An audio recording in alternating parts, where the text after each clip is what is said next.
welcome back to my channel. I'm Shuhaida. So today's topic that I would like to talk about is discourse analysis.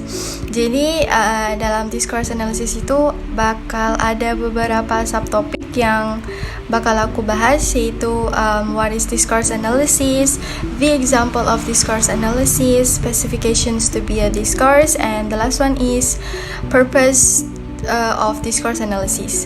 So without further ado, let's start the video. Okay, so let's start the first one. What is discourse? Okay, so the word discourse comes from a Latin word discurrere yang berarti lari kian kemari. Thomas Aquinas first time using the term discursive in philosophy, and bagi Thomas, discursive itu sesuatu seperti penalaran intelektual, pengenalan melalui konsep, dan juga berpikir dalam konsep. Jadi menurut Cambridge Advanced Learners Dictionary edisi ketiga, discourse is communication in speech or writing. So discourse is one of the studies in linguistics which is part of pragmatic studies.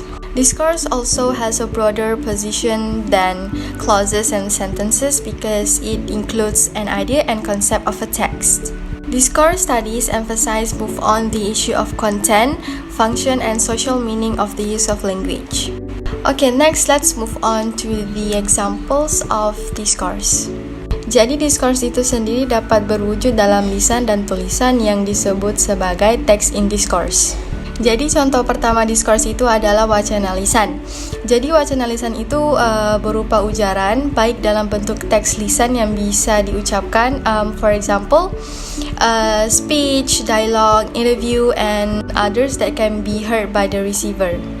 Contoh kedua discourse adalah wacana tulis. Jadi wacana tulis itu berupa teks tertulis yang dapat dibaca.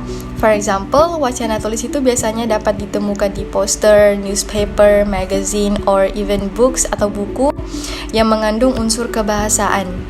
Okay, next we move on to the specifications to be a discourse.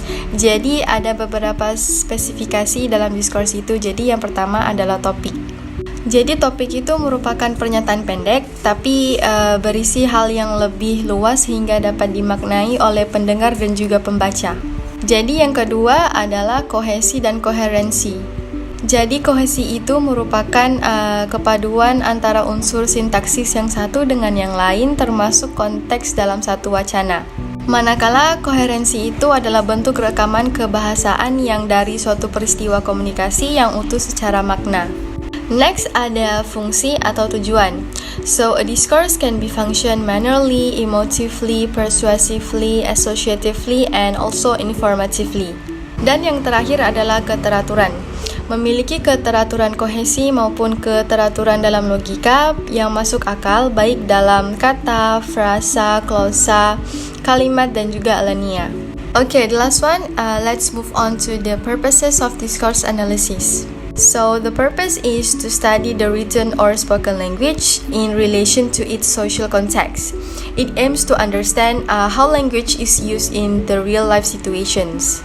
Jadi interpretasi satu unit kebahasaan dapat diketahui secara jelas termasuk pesan yang ingin disampaikan, mengapa harus disampaikan, dan juga bagaimana pesan disampaikan. Okay, I think that's enough tentang pembahasan kita pada hari ini tentang discourse analysis atau analisis wacana. I hope you guys enjoy my video. Thank you for watching, and please do share this video to your friends, okay? Because it's really benefit. Thank you so much. See you again in the next video. Bye bye.